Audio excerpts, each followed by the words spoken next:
Olá, queridos amigos, queridas amigas, estamos aqui dando continuidade aos nossos estudos online e, como sempre, no início de nossos encontros, nós sempre fazemos uma prece de abertura, então convido a todos para que possam fechar os seus olhos, elevar o pensamento alto e fazer a nossa religação com o nosso Pai através dessa prece. Pai de infinito amor, de infinita bondade, justiça e misericórdia.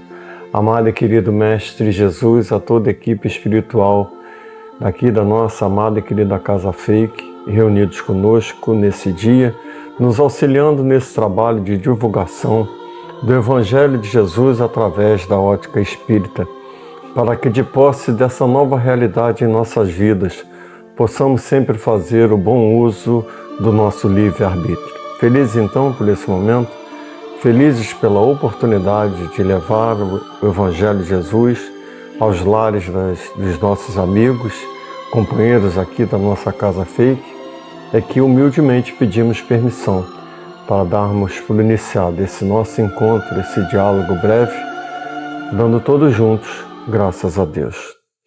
Bom, como vocês sabem, nós estamos dando continuidade aos estudos aqui do Fake Online. Estamos estudando capítulo a capítulo do Evangelho segundo o Espiritismo.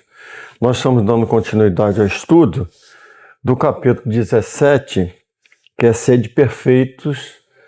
O item, eu vou estudar especificamente o item 10, que é o homem no mundo. Mas antes da gente começar a falar do estudo de hoje, é necessário que a gente entenda uma lei que foi trazida para a gente no Livro dos Espíritos, na terceira parte do Livro dos Espíritos, a lei de justiça, de amor e de caridade, que para a gente poder entender esse item, o homem no mundo, a gente precisa ter uma compreensão mais adequada sobre essa lei de justiça, de amor e de caridade. Porque para Deus, ele vê tudo isso de uma mesma forma, né? Justiça, amor e caridade. Porque imagine só Deus sendo justo, não tendo amorosidade, não sendo caridoso, né? Então, para Deus, isso é uma coisa só. Essa lei é uma coisa só.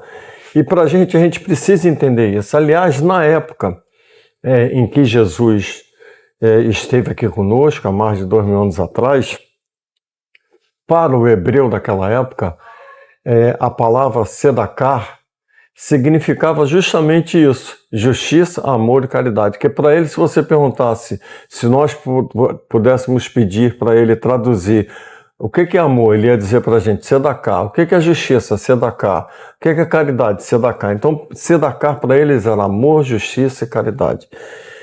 E na passagem do nosso mestre, Jesus, e assim a doutrina nos trouxe, Jesus como mestre, ele nos dizia que nós somos a luz do mundo. E será que realmente nós estamos sendo a luz do mundo? Nessa passagem do item 10 do Evangelho segundo o Espiritismo, do capítulo 17, O Homem no Mundo, é necessário que a gente entenda que Jesus demonstrou isso, viver nesse mundo. O primeiro milagre que Jesus faz, a pedido da sua mãe, foi numa festa de casamento. Ele fez com que a água se tornasse em vinho. Depois, bem tempo depois, os discípulos tomaram conhecimento desse momento do milagre, do primeiro milagre de Jesus, questionaram ele: o senhor não está aí alimentando, incentivando a bebida e tal? E aí Jesus dá uma lição belíssima para ele, que é a lição da amizade, do companheirismo, da você conviver com as pessoas, né? Ele dá essa primeira lição. E para a gente também entender isso, como é que era a vivência com Jesus naquela época, onde ele vivia, com quem ele vivia, que é isso que eles nos chamam a atenção nesse estudo de hoje, do Evangelho. Jesus vivia entre todos aqueles. E aí eu trouxe para vocês e vou ler na íntegra essa passagem que está em Lucas e também está em Mateus, em Lucas no capítulo 7, versículo 33 a 35, e em Mateus no capítulo 11, de 18 a 19. Eu vou ler o de Lucas para a gente poder entender. Jesus diz assim, porque Jesus estava com os religiosos.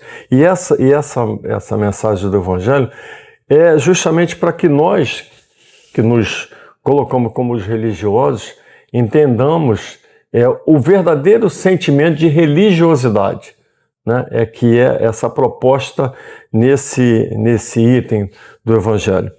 E aí no capítulo 7 de Lucas, ele diz assim, Jesus está conversando com os religiosos daquela época, eles estão arguindo Jesus sobre uma série de comportamentos que Jesus tinha, e aí, como mestre, ele dá uma lição, né? Ele diz assim para aqueles homens da época, pois veio João Batista que jejua e não bebe vinho, e vocês dizem, ele tem demônio. Veio o Filho do Homem, comendo e bebendo, e vocês dizem, aí está um comilão e beberrão, amigo dos publicanos e pecadores. Mas a sabedoria é comprovada por todos os seus discípulos através dos seus exemplos. Então, isso é bom para a gente poder começar esse nosso estudo, que entender que não é a postura mística, religiosa, de você viver naquela contemplação religiosa, você se mostrar um religioso que interessa. Interessa as suas ações, o seu comportamento e os seus exemplos diante da vida. Ou seja, para você viver uma vida de religiosidade, é necessário que você viva uma vida espiritualista, né? Uma vida de espiritualidade. Ou seja, você viver, você praticando a espiritualidade em todos os momentos da sua vida. No emprego, no supermercado, seja espiritualista, espiritualizando.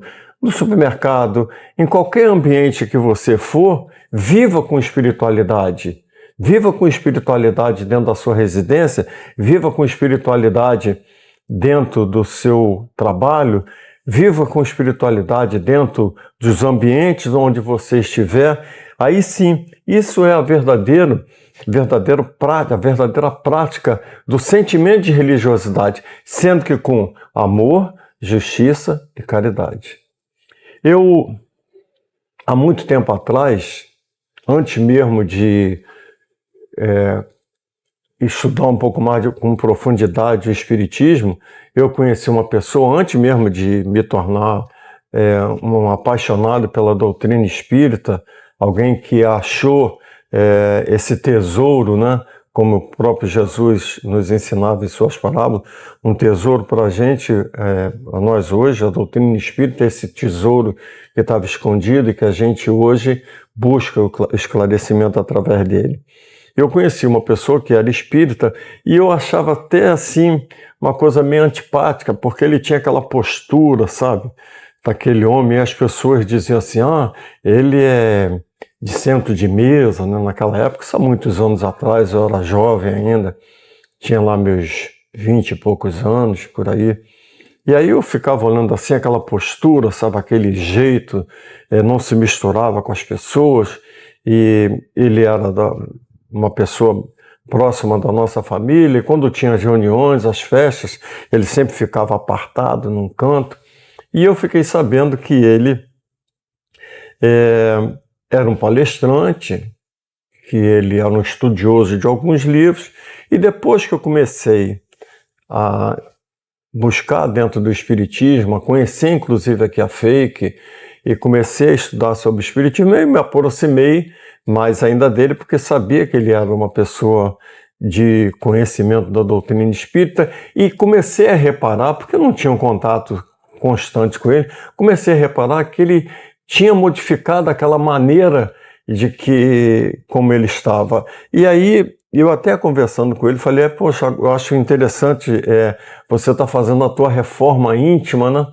Que a gente ouve falar tanto em reforma íntima dentro da doutrina espírita. E aí ele falou, não, é que aconteceu um caso comigo que me despertou. Porque às vezes as coisas acontecem assim, né? Para a gente poder despertar um fato que nos traz a acordar, a despertar, né? Sobre a vida, sobre a convivência com as pessoas. E aí ele me conta que na época ele fazia estudo em várias casas espíritas, do livro Nosso Lar e do livro dos Espíritos, do Evangelho, e ele vinha uma vez saindo, ele tinha acabado de fazer o estudo numa casa espírita do livro Nosso Lar, vinha pela Avenida Brasil com o carro dele e ele sofre um acidente. Nesse acidente, ele é socorrido porque ele perde a consciência naquele momento, ele só se recorda que chegou um enfermeiro e aplicou-lhe uma injeção, ele não viu mais nada, e quando ele desperta, ele inclusive já desencarnou, tá? Esse amigo já desencarnou. Quando ele desperta, ele está num ambiente e que ele identifica como uma enfermaria. Tudo muito alvo, tudo muito claro, iluminado e tal, aquela coisa, um silêncio profundo, tudo muito quieto. Ele falou assim, será que eu desencarnei? Porque ele vê, né? Ele tenta se mexer, mas não consegue na cama, aí se lembra da história de que quando você desencarna, você tem uma certa dificuldade, logo nos primeiros momentos, de se locomover, porque você ainda não sabe, né, fazer aquele movimento com o corpo perispiritual do qual você está agora. Aquela coisa toda veio na mente dele, todo aquele conhecimento que ele tinha sobre o mundo dos espíritos, sobre essa passagem da desencarnação, tudo isso veio na memória dele. E ele aí começou a imaginar que ele tinha desencarnado. Aí ele disse, bom, eu tenho que procurar saber o que aconteceu. E aí passa uma enfermeira próxima a ele, e ele chama a enfermeira e diz, enfermeira, por gentileza, eu estou em Nosso Lar. Ela disse, não, senhor, o senhor está no Souza Aguiar. Aí, a partir desse momento, ele diz que a ficha dele caiu. Porque ele era aquele cara que ele mesmo se identificou assim, como aquele religioso chato, moralista, que qualquer coisa que alguém ia conversar com ele, ele dava uma lição, mas que não era uma lição pelo exemplo, dava uma lição de autoritarismo, de autoritário, sabe? Dava aquela, não, a questão do livro tal, do livro dos Espíritos, diz assim, diz assado, aquele comportamento que ele tinha assim, que ele não entendeu que isso, que do conhecimento da doutrina espírita, isso é uma pérola, isso é um presente fabuloso que você tem que ofertar às pessoas e não jogar nas pessoas. Não é jogar porque você acaba ferindo, agredindo. Então que você oferte aquele presente, né, de uma maneira agradável, suave. E aí, a partir desse momento é que ele se toca sobre a maneira de viver de uma forma simples, de conviver com as pessoas, porque é isso que eles nos chamam a atenção nesse capítulo 17 do Sede Perfeito, no item 10, para que você conviva, que é onde você vai tirar lições, é onde que você vai colocar em prática aquilo que você já tem como conhecimento para você praticar e, acima de tudo, praticar essa lei que eu falei no início, que é a lei de justiça, de amor e de caridade, por completo. Quando você é justo, mas quando você não tem amor, de repente você pode estar fazendo vingança. Você pode estar se vingando. Quando você tem justiça e você pratica o amor, você de repente está praticando a caridade também. Então, essa lei é uma coisa só, que reúne tudo. Então, é esse ensinamento que eles nos passam para a gente nesse item 10. Para que você viva no mundo com as pessoas, que é o ensino passado lá por Jesus há muito tempo atrás, dizendo, eu vivo com eles, eu como e bebo junto com vocês, eu estou com vocês, e vocês dizem que eu sou comilão e beberrão. Não entenderam a proposta de Jesus e a simplicidade de Jesus, que era demonstrada através de quê? Dos seus exemplos. Os seus exemplos é que mais valia a pena. E aí eu trouxe uma mensagenzinha final para a gente entender essa questão de religiosidade com simplicidade. Viva uma vida religiosa, mas com simplicidade. Abraçando as pessoas, compreendendo que o outro é um irmão seu. Se você tem um pouquinho mais de conhecimento do que ele, abrace-o, compreenda, seja benevolente para com ele. É lá a lição que está lá no livro dos Espíritos. Como é que Jesus entendia a caridade? Benevolência para com todos, ou seja, boa vontade. Indulgência com as faltas alheias, que você seja severo e rude com você, e é isso que eles nos ensinam lá, seja severo com você, mas não com os outros, seja com você, para você melhorar-se a si, né? E perdão das ofensas, ou seja, você não se ofendendo, você perdoou. E aí para a gente entender, deixar como uma reflexão a vida de simplicidade que a gente pode viver de forma religiosa, é uma historinha de um homem chamado Zé. O Zé, todos os dias, ao meio-dia, ele entrava na igreja e logo saía. Um dia, o administrador da igreja veio questionar o Zé. Zé, eu não entendo, você chega aqui, fica alguns minutos e vai embora. Ele disse, sabe o que é? É que eu não sei fazer aquelas orações muito longas, eu não tenho essa habilidade, eu não consigo fazer tudo isso. Eu venho aqui, me sento ali no banco e digo assim, oi Jesus, eu sou o Zé, vim te visitar. E logo, logo vou embora. Passado algum tempo, o Zé sofre um acidente e é hospitalizado. Lá na enfermaria, onde o Zé ficou com outros doentes, o Zé sempre fazia as pessoas ficarem alegres, sorriam, ele brincava com todos, estava sempre feliz, alegre. E aí um dia, a enfermeira que tomava conta daquela enfermaria ali, veio conversar com o Zé e disse, eu vejo que você é uma pessoa sempre alegre, feliz, você está sempre feliz, o que te faz assim você ser uma pessoa tão feliz? Aí o Zé disse assim, é aquela visita que eu recebo todos os dias. Aí a enfermeira disse assim, o Zé recebe visita? A cadeira que é sempre destinada aos visitantes do Zé está sempre vazia, porque o Zé era aquele andarilho que andava na rua, que pegava objetos para reciclagem, vivia dessa maneira. Aí ela disse, Zé, eu nunca vi você receber nenhuma visita. Recebo sim, aquela visita que vem aqui todo dia ao meio-dia. Ela disse, por que é essa visita, Zé, que vem todo dia ao meio-dia? Meio-dia eu vou ali para a cama e fico quietinho. Ele vem estar ao pé da cama e diz assim, oi Zé, eu sou o Jesus, vim te visitar. É para a gente refletir em cima disso. Quantos minutos a gente tem diariamente para lembrar de Jesus e lembrar das suas lições de simplicidade, de convivência com todos aqueles que vivem ao nosso redor, que são nossos irmãos, né, filhos de um mesmo Pai. Então fica para todos nós uma reflexão a respeito desse tema, né, de hoje, o homem no mundo. Como nós devemos conviver com as pessoas que estão ao nosso redor.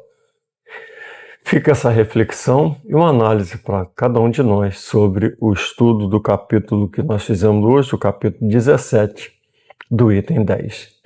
E como vocês sabem, em todos os nossos encontros também, ao final, nós fazemos uma prece. Se vocês quiserem colocar um copo com água, uma garrafinha com água, para que a espiritualidade, junto à residência de vocês, possa também fluidificar a água de vocês, vocês podem colocar isso e nos acompanhem nessa prece de agradecimento por esse momento. Vamos fechar mais uma vez os nossos olhos e agora em forma de agradecimento. Agradecer ao nosso Pai, ao nosso amado e querido Mestre Jesus, aos nossos amigos da espiritualidade, aos nossos guias espirituais, pela oportunidade de nos dar, de estarmos reunidos, estudando, relembrando as lições passadas pelo nosso Mestre Jesus, para que possamos ter uma vida e um caminho mais feliz vivendo aqui nesse nosso plano, que é um plano de perfeição, para que todos nós podamos alcançar essa perfeição. Aqui é uma grande escola, né, para todos nós. Que nunca nos falte oportunidade de estar relembrando as lições de Jesus. Assim, é que em nome de todos aqui presentes, dos dois lados da vida, em nome de Jesus, Mãe, sobretudo em seu nome, Pai amado, é que pedimos humilde permissão para darmos por encerrado os nossos estudos online do dia de hoje, dando todos juntos, graças a Deus. Um abraço a todos e até uma próxima oportunidade. Fiquem com Deus.